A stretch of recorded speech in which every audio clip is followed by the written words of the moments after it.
face à cette situation. Nous n'avons pas d'autre choix que d'agir. Je vais attendre que le motard passe. Bonjour à toutes et à tous pour présenter le projet que nous sommes occupés à mettre en place pour pouvoir aider des familles, des personnes le souhaitant ou même des associations à se nourrir sainement. Ça veut dire par là sans pesticides, sans désherbants et vraiment des produits sains et non cultivés en terre directe, mais directement dans des bacs avec du paillage,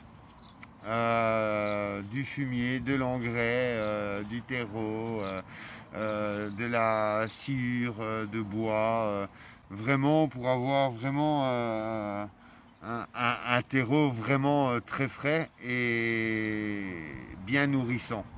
Alors ici, je vais vous parler déjà de ce que nous cultivons déjà justement sur ce terrain qui n'a pas des hectares, mais qui est déjà suffisant pour déjà faire un pas vers une autre manière de voir et de pratiquer. Donc ici, on a un fraisier. Alors la réussite d'un fraisier, tout simplement, ce que vous voyez au-dessus de moi, c'est un soleil. Mais vous devez avoir un sol frais, riche et régulièrement irrigué, donc arrosé, mais n'arrosez pas directement sur les feuilles, arrosez directement au pied de vos fraisiers et vous verrez que au plus c'est massif, au plus que vos fraises seront protégées justement des oiseaux, car ils seront justement cachés par le feuillage. Et ici, rien que dans ce bac-là, nous voyons déjà au moins une vingtaine de bourgeons fleuris. Et chaque fleur va être bien évidemment une fraise. Alors nous avons deux bacs. Nous avons un bac qui est un petit peu moins fourni que celui-ci. Mais normalement, courant de la fin de cet été, il aura déjà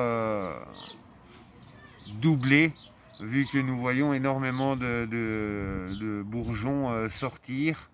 Et justement, on les a un petit peu distancés pour qu'ils puissent, parce que vous savez, un fraisier rejette euh, un bourgeon qui refait un fraisier par après.